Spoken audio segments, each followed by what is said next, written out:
Hi there. If this is your first time listening, this podcast is for those aged 18 or older and may talk about mature topics and have lots of bad language. So, if you're not 18, you should probably go ahead and get out of here, you fucking cunt! I do have a very serious question to ask for the both of you right now. Mm-hmm. Oh, yeah. I know that we have to get around the Tales from Earthsea this time around, but do we really Yes. have to talk about Tales from Earthsea as the first thing we talk about on this podcast? We might as well rip the Band-Aid off, honestly. I mean, I yes, think- but also, like, there's more pressing matters to get to this time around. There's much more important things for us to talk about. Mainly new on panty the and stalking with Chaotically Queer Garter Belt. podcast? Welcome to the Chaotically Clear podcast, everybody. Oh, this is awkward. Chloe, I didn't bother watching the new Panty and Stocking. I lost interest. Sorry. I gave you 2 months. I'm sorry. I couldn't bring myself to sit down and watch it because I had honestly no interest. I don't know what happened. Am I getting old? That's probably what happened. That's probably what's happening. It's fine. 2/3 of us ended up watching it, so do you mind if me and Missy fucking talk about it? We don't have to talk about it. I didn't know it was going to be talked about as part of the podcast, though, is what is the thing. No That's one fine. kind of... It's fine. We'll probably get around to it at some point. I don't think it has to be right now. Yeah, that's Right, fine. like, if y'all emphasize the importance that we were going to go through it, then yeah, I'd watch it, but, like... I mean, I kind of did when I said I was going to bring the files over to you. I thought you were just being nice. Yeah, I was being nice, but I was also just like, come on, it's what we brought up. It's what we did. It's what we first started this podcast on, baby. Yeah, and then the dub betrayed everything that I wanted, so then I lost interest. I mean, that's fair. Very fair. Sorry. That's fair. That's fair. All good. Welcome, everyone, to the Chaotically Queer podcast, the podcast where 3 queer voice actors talk about the things that interest us. And sometimes the source material's more interesting. Yeah. Yeah. Do we just want to rip the Band-Aid off for this one? Yeah, that's fair. Fine. Okay. The bit failed, everybody. Let's just get to talking about Tales from Earthsea. Yep. Sorry. It's really Mind just if I start setting off the on this one? It's really just setting off the podcast off right, because it's just like the vibe of this is just disappointment. To be fair, that is not disappointment. Can we put off talking about Earthsea? No, fuck. We tried, chat, but the inevitable talking about Earthsea has to happen. You said you wanted to go first, there, Missy. Yeah. Listen, at least it made me feel something. Tales from Earthsea is a movie that I really... So, Jazzy, at the end of Tales of Earthsea, you were expecting me to, like, commit to the bit of, like, making one of the most shit Ghibli movies on this list into, like, one of the best ones. I really wanted to. You really wanted to, like, be the one who saw something in this movie? I do see something in this movie, and that's what makes me upset. Dear audience, if I were to talk about the minutia of this movie and what specifically happens in this movie, I would be doing this movie a disservice, not in the way that you need to see it, but anything I tell you would seem so much cooler than it's actually presented. Hey. So, it's got so many interesting things, so much interesting world building, which tells you that the source material was fantastic. Right? Anyway, better than Pompoko. Next question. I wouldn't go explain what you mean. I wouldn't go that far. Pompoko's the bottom movie on my personal list. Mine would so still it's be second Ocean. to worst. I was gonna say my worst would still be Ocean Waves, quite frankly. I'm more interested in talking about how different our lists have become. Yeah, because, like, what the fuck was at the bottom of mine for the hot minute? Oh, the bottom of mine, like, was grave for a hot minute. Even then, I think I still I wish that Discord let you put like a concurrent list next to the first, because I think Grave does Grave such a disservice to be on this one list. It deserves to be like outside of conversation. Like it deserves to be on its own shelf Yeah, because that's it's why such an outlier. that's why I was ranking Grave in its own separate section for a hot minute. But because, like, yeah, Grave is its own separate thing because it's such a good movie, but I'm never gonna come back to it because it's so fucking heartbreaking. This, on the Yeah. other hand, I don't want to come back to because while it's got some pretty good it's got some pretty good ideas in it, they all fall so fucking flat, and it's just like I don't want to come back to this film because, like, none of it really is executed all that well. I am going to name. I have 2 positives for this film. Only 2. And I will name them right now. The animation looked pretty, but that's Yes. kind of a given. Yes. And 2, Willem Dafoe's back was destroyed carrying this dub. Because I'm just gonna say it. Can we get a massager for this guy? I'm just gonna say it. Not only is this a bad movie, this is the first of the English dubs that I would say was not very good. Like, the performance quality was very mixed. Like, Willem Dafoe was great. Timothy Dalton did fine. Like, Oh right, but yeah, that was Timothy Dalton. But I couldn't hear him without hearing his fucking character from Hot Fuzz. So, see, I can't hear fucking Timothy Dalton. Oh God, am I thinking of? I'm pretty sure I'm thinking of who I'm thinking of Timothy Dalton as.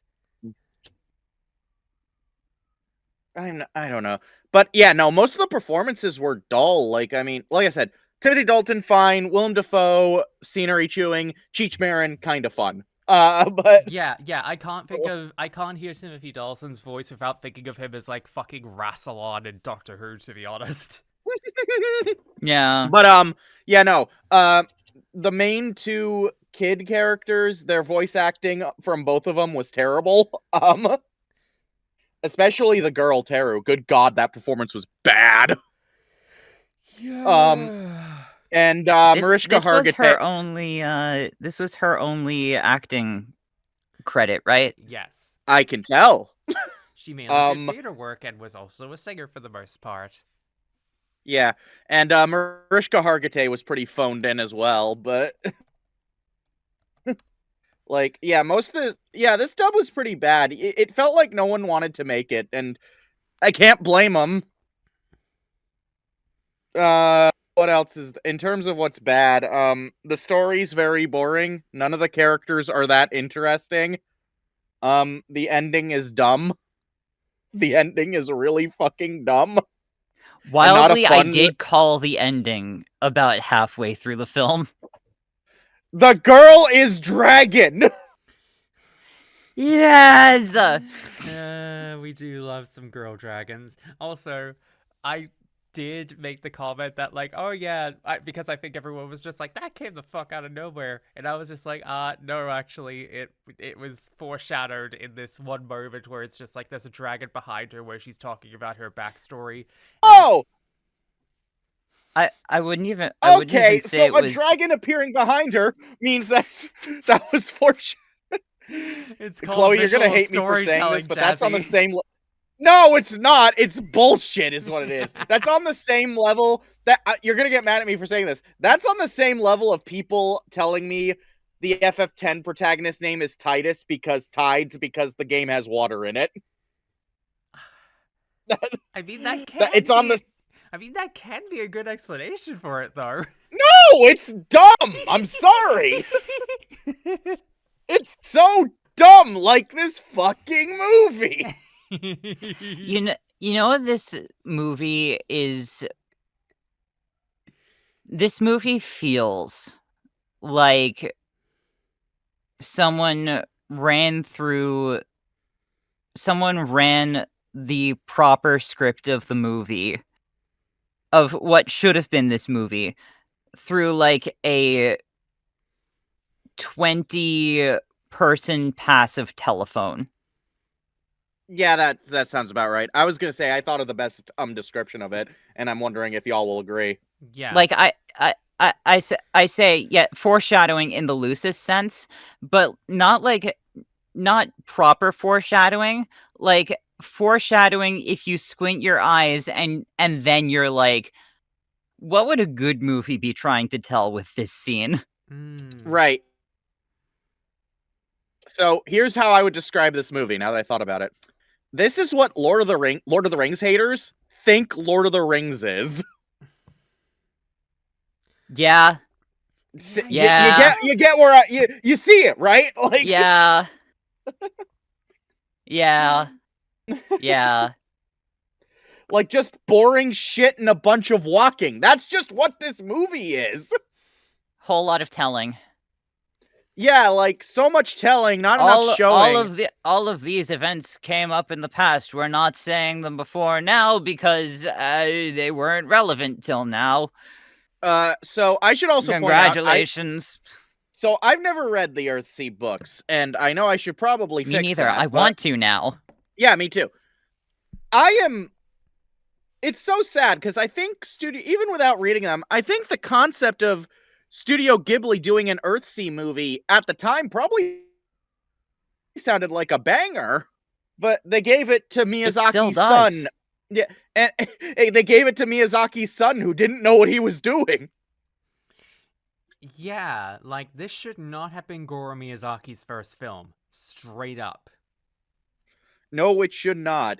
And the thing was, from what I can tell, Hayao Miyazaki was going to direct it initially, but I guess Toshio Suzuki, who's been a producer on pretty much every Ghibli film, said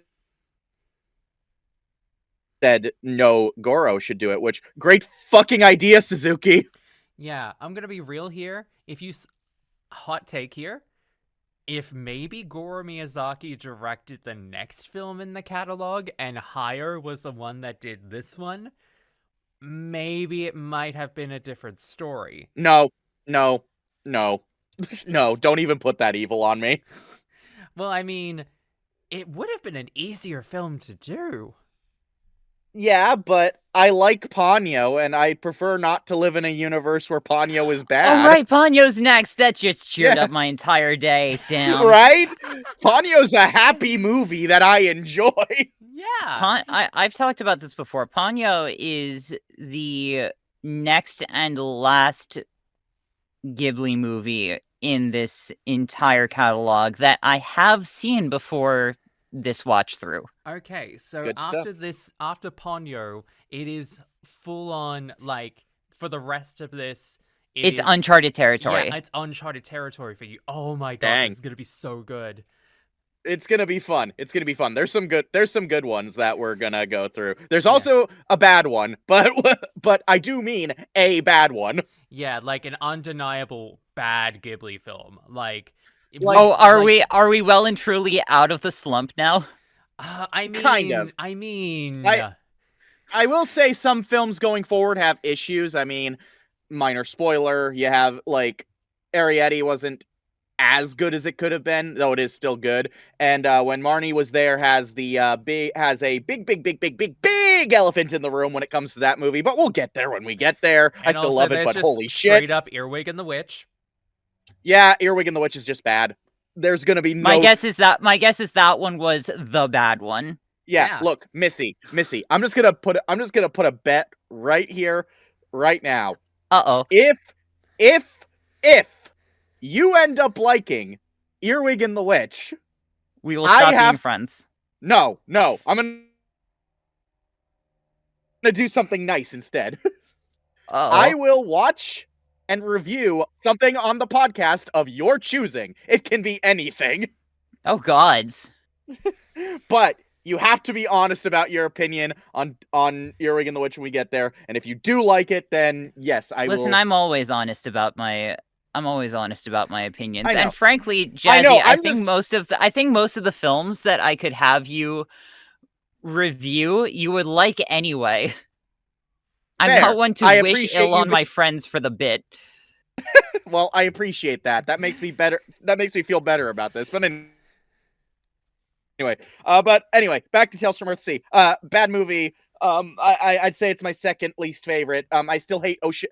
I'll say this: I hate Ocean Waves more, just because on personal issues and the fact that I Yes. think it's a technically incompetent movie. Mhm. So Tales from Earthsea is at the very least a technically competent but boring slog to go through, and that's the biggest problem. It's boring.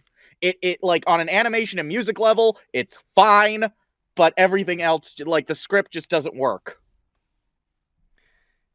I love Yeah. that the both of you have a movie that you think is worse than Tales from Earthsea, and yet here I am just straight up saying, nah, fam, this is my bottom tier. This is like this is the bottom for me. And like, Here's the thing. I don't blame you. I don't blame you at all. But continue. listen, I've been nice. Arguably, look, I gave credit to Pom Poko because I said at the time for where Missy was just all like, "Oh yeah, no, this sucks. This didn't make me feel anything." I gave it credit being all like, "Okay, but it brings forth some concepts that like Studio Ghibli will do to much better effect in their later works." Looking at Princess Mononoke, And that's the for thing, they brought do down it the to line. much better effect later. Yeah, and for Ocean Waves, I made Pom the comment. Poko is actually the movie I will be a hater for. Yeah, I mean, I don't blame you. And Ocean Waves, I specifically went back and said, I kind of get what they were going for. It's just that the execution could have been done so much better because it feels like a TV compilation movie. And like, maybe if they fleshed it out as an actual anime series, maybe it could have been better. But like, I was not a confirmed hater for any of the films that y'all were hating up until this point. Me, with Earthsea, I'm just like, nah, I can't find one thing to really kind of just be all like, oh, come on, there's gotta be some redeeming quality here. There's gotta be something here to make me want to try and not hate this film. But no, this Yeah. is the one. This is the one where I am just like, nah, immediate bottom tier. I'm sorry. That's fair. I'm not even blaming you. I just love it because I will like, say though, I've been nice to I- every bad film that y'all have had up until this point, even to some of the ones that were just like that deserved to be hot garbage. But like, I couldn't do it with Earthsea. Earthsea kind of broke me a little bit. Fair. we found it, fam. I will say, looking back on it, there Yay. is one movie that I was like, there's a movie that's not even in the bottom is anyone half still of there? my. Yes. Oh, Hi. dear. Oh. Hello. There we go. I disconnected for a bit. Sorry. Oh, okay. Hi. We love it. All right. Welcome everyone so- to the Technical Difficulties podcast. It just God keeps damn it. happening.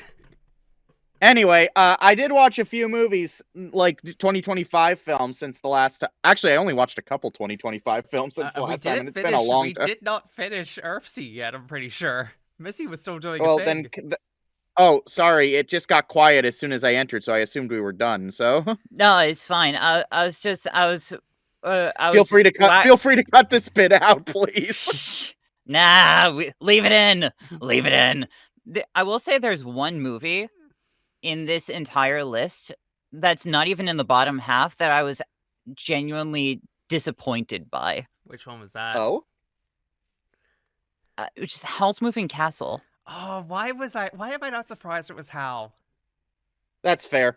I like It's- it, but I it's get a- why. It's a gorgeous film, but like, and like this is my equivalent to Jazzy's Ocean Waves and Chloe's Only Yesterday. Fair. Like Howl's Moving Castle, I can objectively appreciate it, but it hits incorrectly in some very key ways that I'm not entirely comfortable talking about. It hits a generational trauma spot. Not even generational trauma, Just trauma. just period. my own trauma. Yeah, Fair. just trauma. Mm. I So, feel like- we all have this one movie on the our way- list the that's way- just like it's just like it fucks us up every time we watch it. Yeah. Unfortunate. Very. But yeah, that's all I wanted to say. We can move on from Earthsea and Ghibli until next time. Well, we Okay. can't actually. We can't. We still gotta do one Why? thing. Why? Oh, Yeah. the list, right? Yeah, The master list. We gotta run down it. The but list chosen specifically to kill Cusco. God okay, damn it, Missy. Okay, in the fashion of our move for this, I'm gonna run this down in the most non-energetic style possible. So from bottom to top, this is the Ghibli ranking. It goes Tales from Earthsea, Grave of the Fireflies, Pod Poker, Nazca, Ocean Waves, Only Yesterday, Porco Rosso, Yamada's, Castle in the Sky, Cat Returns, Howl, Totoro, Kiki, Mononoke, Whisper of the Heart, and Spirited Away. Sounds about right. Yeah. And I will Sounds definitely right. say, if you do want to properly experience the Earthsea cycle, you can actually find the entirety of the Earthsea cycle on the Internet Archive, or go to your local library, because I actually found the Earthsea Support your cycle local at my library. library. Mhm. Hell yeah. Support your libraries, kids. I mean, having fun isn't hard when you got a library card. Hey, on that Yeah. topic, I watched a couple 2025 movies throughout like the last couple months that I'd like to talk about. Oh, same. Hell yeah. What a spitball couple. Same. So, okay, I have a really bad one and I have a really good one that I watched, like since like in terms of 2025 films. Which one do you want me to start with? Let's mix it up. Let's get the bad one out of the way. Yep. All right. So my roommate and I hate watch the Lilo and Stitch remake. Oh no. I was prepared to throw hands if you stopped it at Lilo and Stitch. No. These are Missy. I specified 2025 films. Oh, right. I forgot that part. Right. Carry on. So, Lilo and Stitch remake. This is the worst movie I've seen all year. I'm not joking. And I'm not just saying that to be like, look, I know you might say, oh, it was a Disney remake. You were bound to hate it. And yes, that's true. But even ignoring that, this film was horrendous. So It's just as bad as everyone's been making it out to be, huh? It is. It is just as bad. Like every bad thing you've heard about this movie is true. Don't watch it. I'm gonna spoil it. So you've been warned, but you shouldn't watch it. Go watch good movies instead. Go watch the original Lilo and Stitch. Yeah. Yeah. So a lot of people like specifically critics. There were people who were saying that this was one of the better Disney remakes. If you have a friend that tells you that, go get better friends. You don't deserve that in your life. So, I'm tempted to ask what is the best Disney remake movie. I don't even want to say anymore. I'm just gonna say it right now. After this, I'm done hate watching Disney remakes. This was enough. This was the line. Like, don't even hate watch. Just don't watch them. Right. Like, I won't not even for pirating. I'm not even like this because no, I didn't pay to watch this. I like my money. Thank you. But anyway, so the thing that upsets me about this movie is the original by the end was a very optimistic film. Yes. Like, despite all the hardships, like the message is very nice. The message about family and and the community came together. Right. How nobody gets left behind. It's such a nice film. The hack director behind this, who justified every creative decision he did. By the way, the guy who did this directed Marcel the Shell with Shoes On. I'm convinced that film was a fluke now. Like, this film was that bad. I don't normally blame the filmmakers because these are corporate slot movies, but I 100% blame him for a lot of this one. He basically says, no, that's not realistic. Fuck you for caring, and makes this deeply cynical, mean, and just horrible movie that talks down to you for wanting to see a family come together, because that's not realistic according to this movie. Who hurt this guy? I don't know. This guy needs therapy. Someone hurt him and he projected it onto his film, and stop making movies. You made one good one, and then you made the worst thing ever. Fuck you. I hate this so much. And I'm not trying to be mean, I promise, but this is one of those rare films that actually upset me. Like, I see a bad film and I'm like, oh, I didn't like that. Here's why this is a load of shit. Yada, yada, yada. This one made me mad. Like, legitimately, I was fuming watching this thing. Wow. And it wouldn't be so bad if maybe it was at least a technically competent film. This is one of the worst made films I've ever seen in, like, that was released into a theater. Like, it looks so cheap. The filmmaking's amateurish. The editing was terrible. There's so much obvious ADR throughout the film that it drove me insane. Oh no. Half of Chris Sanders' voice lines for Stitch were reused from the last movie. What? Yeah, no, they just reused, like, here's the thing. I watched the original Lilo and Stitch enough that I know it by heart. I recognized a lot of the lines were reused. Like, they reused a lot of his old dialogue for this fucking movie. So you can't even be entirely original. So fucking lazy. Right. I will say, if I had one nice thing to say about this movie, the child who played Lilo actually did a really good job. And I'm not just saying she did a good job for a child actress. I'm saying, oh god, she did a good job, especially considering the material. Cool. That's about all I have to I hope she has a promising career in better films. But here's the funny thing. She acts circles around the adults in this movie. I hope she, in particular, has a Yeah. promising career in better films. Right. The actress for Nani was so bad. Zach Galifianakis as Jumbo was horrendous.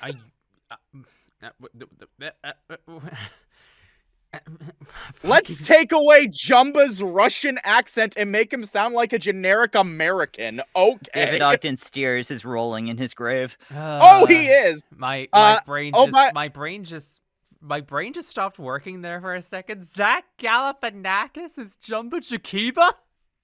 Yes, and he does terrible. Then again, I don't like most of Zach Galifianakis' performances, so this did not shock me that he was bad. I think the only movie I ever liked him in was Lego Batman.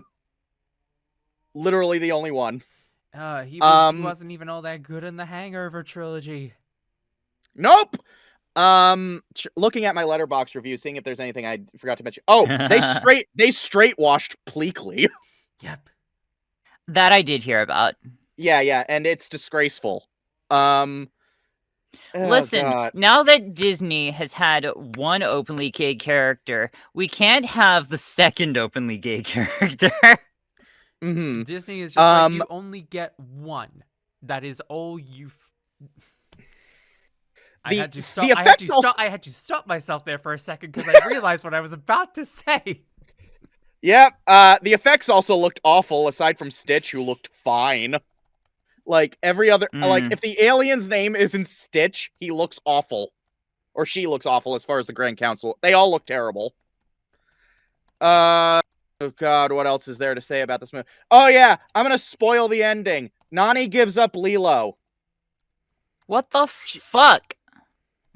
So she can go to college, so she can study marine biology in fucking California, despite the fact they live in Hawaii! Yeah. So this is even an anti-Hawaii film. This movie's an idiot, is what it is!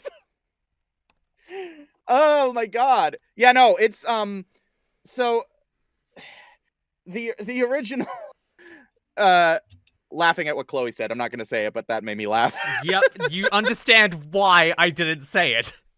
Yeah, no. So the original did kind of have an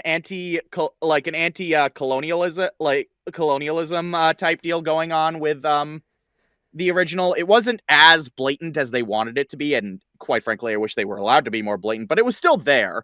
They just completely wiped I understand why the hurricane, the tsunami alarm test scene did not make it into the final film, but it's really funny to know that it was actually written. But yeah, no. God. And yeah, this. Oh yeah, not only does Nani give up Lilo to the state, they like so that she can be adopted by like a friend of hers, but they portray it as a good thing, which fuck off. This is Why? this is such. No. You see what I mean when No. you see what I mean when I say this movie's so deeply cynical. Like Yep. even on the standard of cynical Disney remakes, this is like the most cynical thing I've watched in a while. I wouldn't even say it's cynical. I'd say it's mean-spirited. Yeah, that is exactly what it It's is. just- And you want to know what's even worse? The fact that they're making a sequel from this live-action film. I'm I'm not sorry, watching it. what? Yeah, I'm not gonna. It made $1 billion at the box office because nostalgia adults are stupid. Yeah, I'm calling the audience stupid. I don't care. I will say Holy that, shit. no. I'm going to go one step further. If you willingly went to the cinemas to either hate watch this film or to just go for it out of nostalgia and you paid money for this, you are what is wrong with current day Disney and current day movies in general, and you deserve what you're going to fucking get from that goddamn sequel. Yep. Oh yeah. Also, there's 2 climaxes in this movie, by the way. There's Two? one where they save Lilo from the ship. But Jumba's driving it this time because Gantu's not in the movie, and they just flat out made Jumba the villain, which I hate it. I'm sorry, what? Yeah, Jumba's the villain. They don't give him a redemption arc. He's just the villain now. Just And he's a straight up- and he's like an edgelord nihilist, and it's so pathetic. Anyway, So- after they do that, there's a bit where Lilo and Stitch are nearly sinking, and they say both of them. Stitch is unconscious, so they pretty much do the same climax from Stitch Has a Glitch, where they gotta revive Stitch. So What? Oh, God. yeah, I'm not even kidding. They just did Stitch Has a Glitch's climax for no reason, even though we just had one. Fuck this movie. 1 out of 10. Anyway, so before I get to the good movie, I want to talk about a film watching experience I had between these 2 movies that was magical. Yep. Oh? I got to watch the animated masterpiece known as Romeo and Juliet Sealed with a Kiss. Wait, this sounds familiar. It's a Romeo and Juliet movie where they're seals. Yeah, that sounds familiar. Huh? But not only did I get to watch it, I watched it with my roommate Ash and her friend who introduced it to us, Jess. And Jess is the girlfriend of one Shafrillis Productions, who did join in for a bit on the viewing. So I got to watch this movie alongside someone I've been a fan of for years. So Cool. How parasocial did you feel in that moment? I try not to be because I'm often in that position. So but I was kind of like, oh my, but as soon as I heard him in the background, I was like, oh my god, this is happening. I don't want to spoil it for you, Romeo and Juliet Sealed with a Kiss, but you should watch it immediately because it's hilarious and amazing, and I loved every minute of it. You're not It going to was- believe this, but I have actually seen this before. I've watched it. Good. I believe my little sister rented this from a DVD store when we used to do that like 2 decades ago, and I'm pretty sure Mhm. she rented this out that one time. Makes sense. But yeah, it's funny. I enjoyed it. Anyway, that the other 2025 film I saw was One Battle After Another. Yes, I've seen this as well. It's so fucking good. I'm gonna say this right now. I was very worried during the first like 15 to 20 minutes because I thought the beginning of this movie was kind of awful. Really? Like I was not. I thought it was bad. It was weirdly fetishy in areas. I didn't like it very much. I was deeply uncomfortable through a lot of it. The characters weren't grabbing my attention. A lot of focus was on like this one character who's like the mother of one of the main characters who we see like in the time skip. And I'm gonna be honest, I thought the actress for the mother was kind of bad. So I didn't enjoy the first 15 minutes. Thankfully, once the time skip happens, it gets so much better. Holy shit, this was a fun movie. I mean, Oh, okay. This is a movie that has to take place in a certain period, and it needs like that little bit of setup that was written last just to segue into the meat the setup of the film. does feel like it was the last thing written because it felt like everything after the setup was where a lot of the passion was going. But I enjoyed it a lot. It was very funny. Leo's performance was great as usual. I want more Leonardo DiCaprio playing dad failures, please. That was amazing. He is such a fail dad in this movie, and I fucking love it, actually. The bit where he's trying to get the password for the guy on the phone killed me, as like, and it didn't lose steam because it's a joke that goes on for a bit, but like I was laughing so hard. Yeah, no, that was good. Like, all the performances were great. That said, though, what's the dude's name? Please stop putting Sean Penn in movies. He is not a good person. Stop. Yeah. Oof. Yeah. But I also enjoyed Chase Infinity's performance was great. Benicio del Toro was hilarious, as he usually is. I had a good time despite the rough start, honestly. I really enjoyed it. Cool. It's hard to say more just because unlike with the Lilo and Stitch remake, I don't want to spoil anything is the thing. So Fair.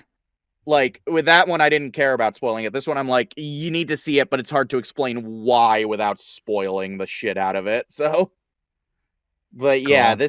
this was a very fun movie, one of my favorites of the year, and that's all I watched in the last 2 months from 2025. Plus, I mean, I guess I went to the BFDI showing Teapot 20, but that's not really a movie. That was an episode, but they put it in a theater, so I saw that. Nice. That was Yeah, nice. That was I will wild. definitely say this for one battle after another. It was really good. I will definitely go to bat for Tiana Taylor as Perfidia, to be honest, because she did give the performance. Well, it was a little bit more subdued at times, and I kind of get that because like she isn't necessarily an actor. She's more like she's more a singer more than anything. But like,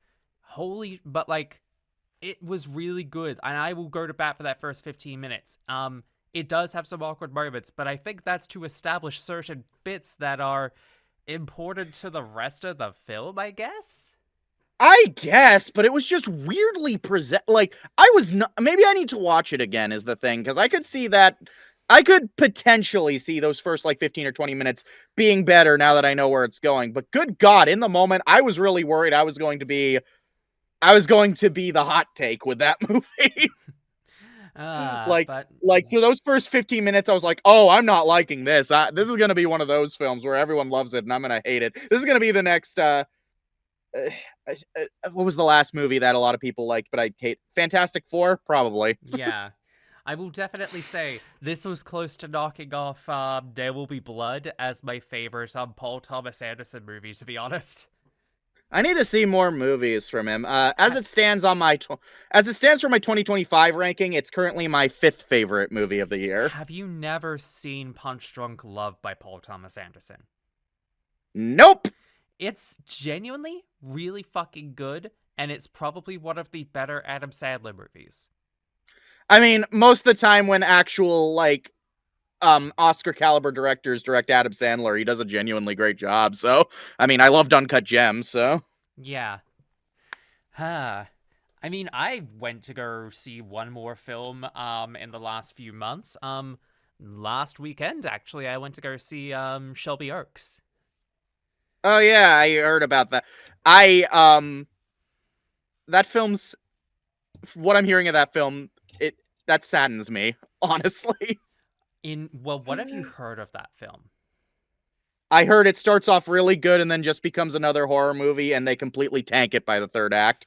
Okay, so it does kind of unfortunately have that problem where it's a first-time director's film and he's very much doing a major homage to certain aspects of horror films. And I will definitely say this. I'll just get my big negative out of the way. The twist at the end is, if you're paying attention to it, the twist at the end of the film, the 3rd act, gets spoiled in the 2nd act. Like, if it's one of those films, unfortunately. But realistically, that's kind of what a lot of horror is nowadays, where it's just like... No, it isn't. I'm sorry, I'm going to tell you you're wrong on that one, but... maybe that's continue. just how I'm viewing it, at least. I don't know, I'm kind of just like... what? It's...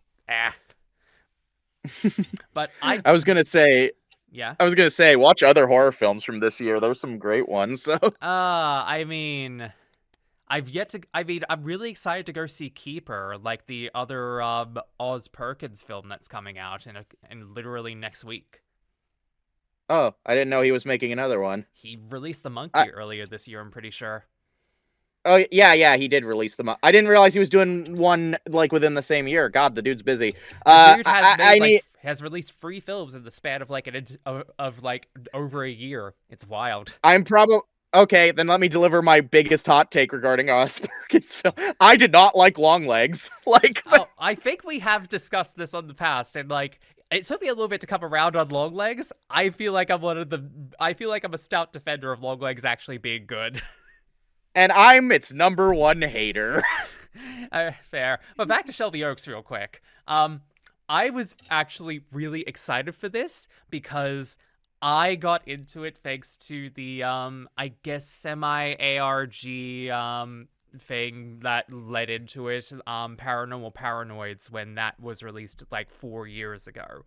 And the fact that and the people that were referencing and like dissecting that, like for horror YouTube communities back in the day, they were actively referenced in that film. I was just like, oh shit, this is so cool, actually. This is so great.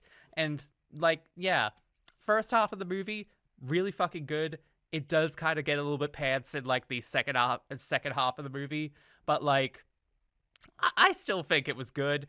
Like, I'm gonna give the director a little bit of leeway because this is like his first time doing a film, and it's just like, I feel like you're allowed to have a mulligan at certain points in terms of like it being really good. And like, and given the fact he used to be like a YouTube critic as well, and he actively just went Yeah. like, yeah, I can't do like negative reviews anymore.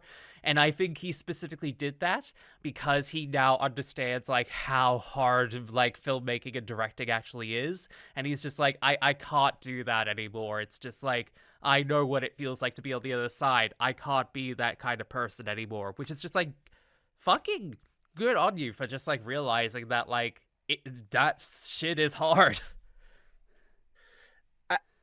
I'm kind of mixed on that, because I've been subscribed to Chris Stuckman for a while, Yeah. and while I understand his desire not to do so many negative reviews because he now knows the other side of filmmaking, I also think having a level of film criticism is important. Like, so I don't know why. I feel like cutting it cold turkey is not the solution you think it is, dude. But that's just Yeah. my perspective. So. I get that. I think eventually he might come around to be all like, yeah, maybe I might do more negative reviews, just like with a less harsh perspective, maybe. But again, I don't know what the hell is going to go on with Chris Stuckman. I hope that he does more directing in the future, and I hope that he does continue on after this, and maybe the reception of Shelby Oaks doesn't sour his opinion on doing more in the future, because, like, cinematography-wise, this was fucking great, honestly. I've heard his direction is the strongest aspect of the movie. Like, a lot of people, I heard one person say he's a good director, not a very good writer. Honestly, if he had a different person writing this and he focused more on his directing, this probably would have been like a 5 out of 5 for me. Personally, though, it's like a Fair. 3 out of 5, personally. Yeah, fair. But yeah, those two are the big films that I've seen recently. I am hoping to go and see Keeper when that comes out soon, and also Predator Badlands before the end of the year. And yeah, Badlands is my big hype film right now, so I need to go see it. yeah. Missy, you said that you watched a film recently. Huh? What? Oh, sorry. No, I was just listening. I just didn't have anything to say because y'all are in territory that's completely outside my zone. That is all good. No, I didn't watch a film. I watched an anime. It's time for Melissa finally watched a thing. Yes, that's right. You watched. I watched the 2025, 2024, 2025 anime. 2025. It came out like 2025 1 season ago. Yeah. I'm gonna say right now. I'm gonna say right now. I haven't finished this anime yet. Fair. Please watch the spoilers. I have started it. I have not finished it. Oh, does you Jazzy have know told that me you started WataNare? Oh yeah. Yeah. Oh yeah. I started and finished watching WataNare, also known as "There's No Freaking Way I'll Be Your Lover Unless." Y'all, this is what I wanted from a women loving women anime. Yes. Yeah, I love it It so is far. it is aggressive, it is messy as fuck, Oh yeah. and it is way too close to home, and it's wonderful. Oh yeah, it's It's great. fantastic. So, have I talked on this podcast previously about my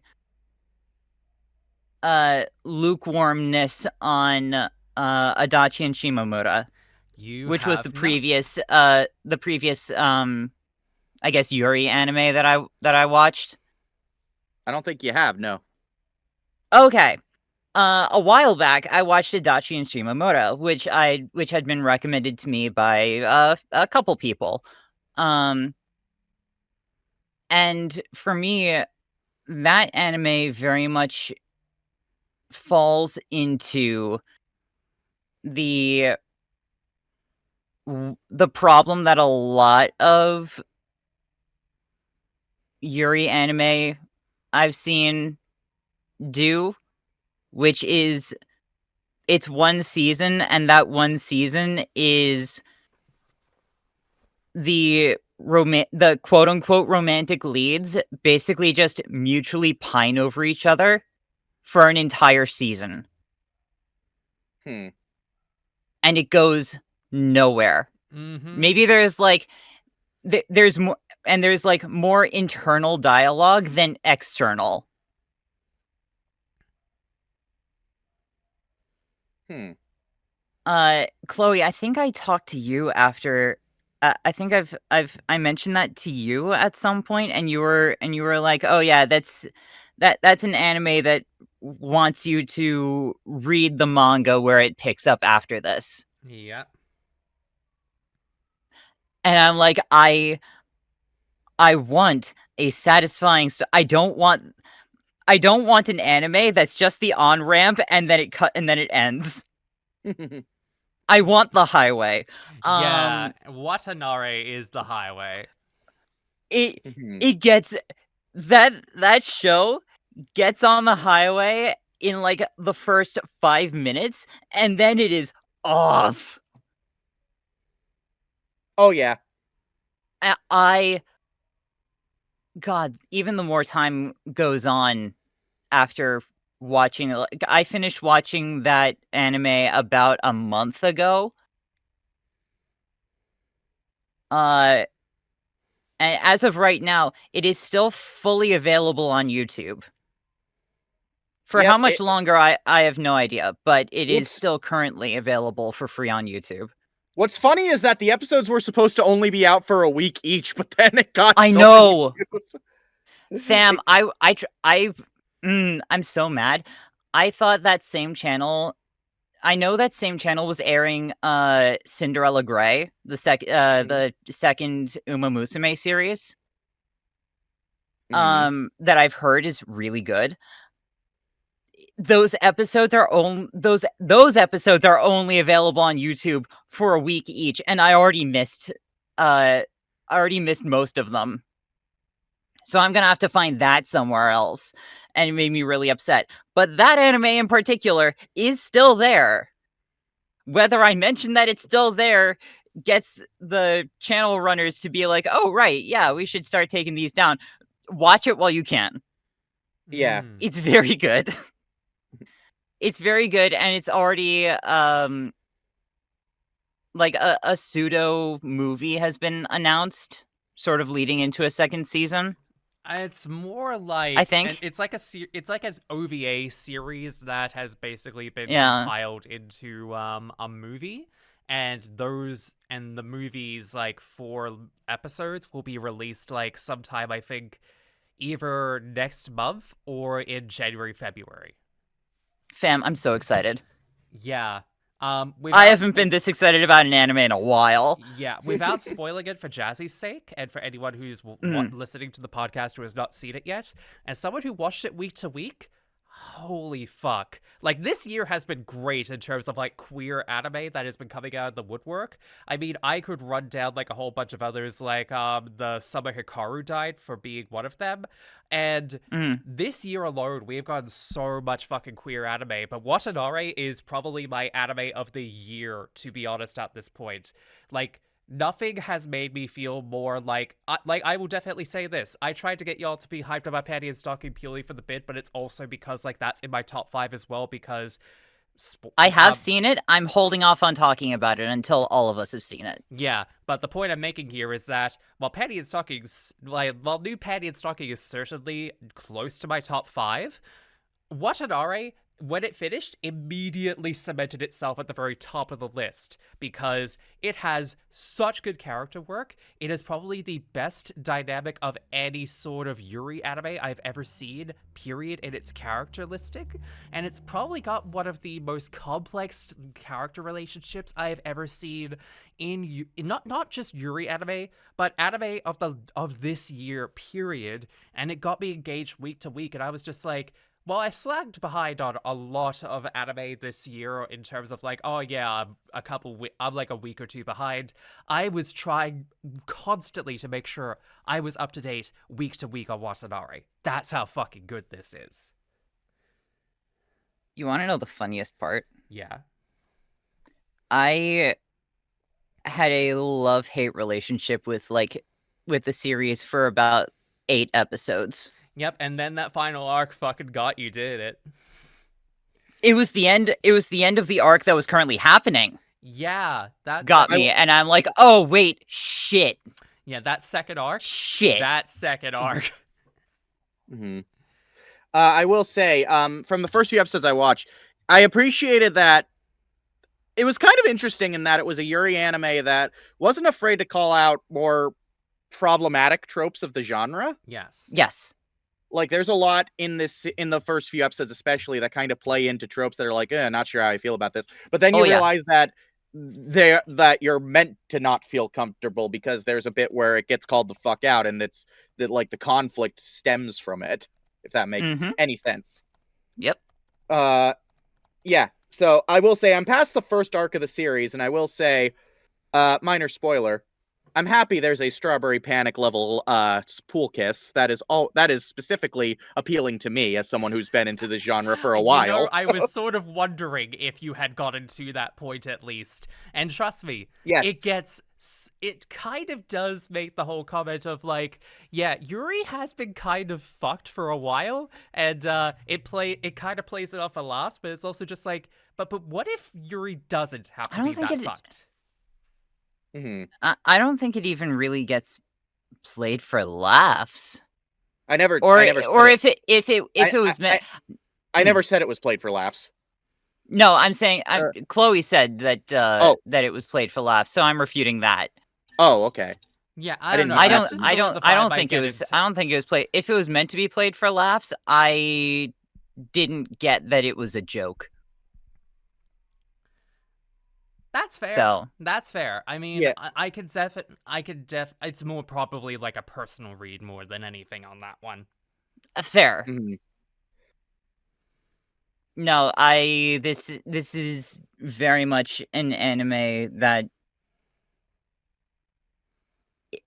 it's one of those anime that when it gets good, it gets really good, and even when it's not good, it's still interesting.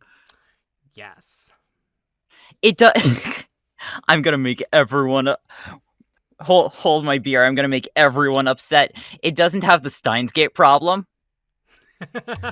Watch what you say next. Okay, what do you mean by that? Before Steins Gate gets good, it's not even interesting. Get out. You're not wrong. You're really not that wrong. I'm fine being the one correct person in the group here. No, Jazzy, I get what Missy is saying. I'm not saying I'm correct. Jazzy, I get what Missy is saying. The first, like, I say this as someone who watched Steins Gate week to week when it came out. that first month of watching it, so the first 4 to 5 episodes, was a fucking slog to sit through week to week. I'm sorry. You're wrong. I'll be honest. I'll be honest. When it came to "There's No Freaking Way I'll Be Your Lover," I honestly can't imagine having watched it one episode a week and having to sit there. I watched it one episode a day. Yeah. I watched that series over the course of a week and a half. You were not prepared for you missed out on so much. 'Cause, like, You! I was talking with people like as it came out week to week, and we were just like, "Oh shit, what's gonna happen next? Oh god, why did they leave it off on that?" I'll be honest. Maybe I'm spoiled by the internet, but I'm very much the kind of person who I can't watch an entire series in one sitting, but I also can't commit to a series one new episode a week like I used to. I mean, I'd rather wait. If we were still back in the day of DVDs, Back in my day. back in my day, after a Back in show my finished day. airing on television, after a season of a show aired on television, the show distributing studio would release it on DVD in one whole season per DVD. I would be that kind of person. I can't watch. I can't stick I can't stick it out one episode at a time. I need to watch it like with not a week in between episodes. So I'm glad that I was able to watch it this way. That's it. that is fair. And again, that's sort of why I'm just like, I feel like watching it week to week is sort of a better way of time management, because like I feel That's like fair. I can only binge so much nowadays, but I do get where you're coming from. Ha. With that being said, Aside though, from that, it has been good. So what are y'all up to this month? I've been mostly adding to my PS2 collection. I've been finally playing the cult classic, The Bouncer. The Bouncer. This is the best bad game I've ever played. Anyway, Hell yeah. I've also been replaying the original vanilla Persona 4, which has been a trip. Kind of nice that boy. kind of nice playing a version where a fair few of the unfunny comic relief filler tangents are not in there. So oh god. Right. Yeah. It's like, wait, you mean I have to play a version of this game that doesn't have the stupid bit where they go into town to flirt with women, or the stupid bit where they go to the beach, or the stupid bit or the stupid Oh, bit yeah. with or the stupid bit where Marie, or the stupid bit where You really do not like a lot of the additions that Golden gave, did it you? I'm mixed on them. There's a few I like. Let me list the ones I like. I like the Juness concert. That was fun. I like the Adachi social link. That was cool. I like the new dungeon. I hate having to hang out with Marie to get it, but you know, it was a good dungeon and a cool boss. Hell yeah. Yeah, I'm very 50-50 on Golden's editions. I'm just saying, it was kind of refreshing getting to play a version that doesn't have a lot of it, so therefore I'm not dreading certain scenes. I'm still dreading a couple, namely the school camp out and the hot springs bit. Fuck both those bits. I hate them.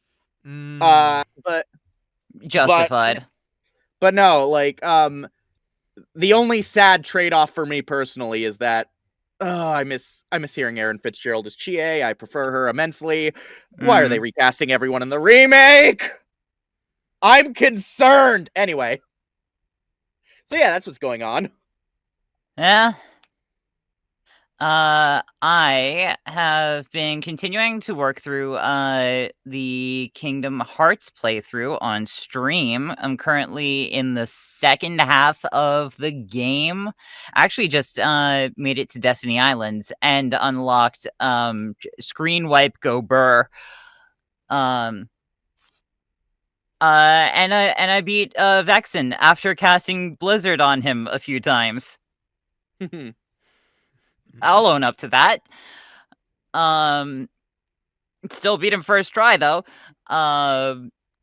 And also continuing to work through animating stuff on stream. Twitch.tv/OzCyphara. OZCYPHARA. Nice. That's where I do all my VTuber stuff. Chloe, what have you been up to? Oh, good question. Not gonna lie, the last couple months have been a bit weird, but I released a new video. I did the first half of the Yumi Neko retrospective that came out like a week ago. Despite some Nice. copyright bollocks, that I managed to get that done from finishing up the scripting at the beginning of October to writing to getting the voicing everything done to getting everything sorted out. Only took me a little bit over a month to get that all out, and with some copyright bollocks in there, but hey, it's doing pretty good. And Hell yeah. slowly but surely getting back into doing some writing every so often, and I'm hoping to get a couple more videos out before the end of the year. I've also been getting into gaming a bit more again. I bought Hades 2 when it released like last month, so that's kind of there been you one of the go. games I've been going to every so often and sinking like 1 or 2 hours into. Yeah. Yeah. Also, So I fell where down. can everyone find you? You fell down? I fell down the Balatro Chat, rabbit Chloe hole fell as well. down. Oh, that's even worse. Yeah, I just needed to get that out of my system real quick because I knew that you would relate to that a lot there, Missy. Oh yeah. Balatro is a very good game. Anyway, where can everyone find Where can us? everyone where can everyone find us? Help, we're lost. Lady Jazzington on BlueSky, Jazzy Oliver VO on YouTube. Those are where you can find me. Hell yeah. I am again on Twitch and on BlueSky. I'm Melissa Rowland, also known as Missy Rowe Voice.Bisky.social. Nice. And y'all can find me on most places. You can find me here on this channel because this is where it is hosted on. But you can also find me on BlueSky at Chloe Sunflora VA, or just Chloe Sunflora, I believe it is now, just on BlueSky.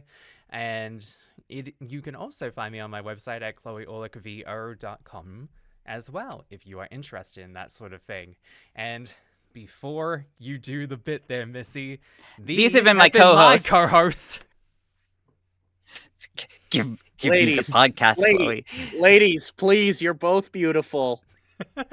No, you! These have been my co-hosts, Chloe and Jazzy. I've been No. Melissa. What? These have been my co-hosts, Melissa Rowland and Jazzy Oliver. I have been Chloe Sunflora, and thank you all for listening to the Chaotically Queer podcast. Thank you all for watching. We will see you all, hopefully, next month. Bye! Bye! Bye! Ah!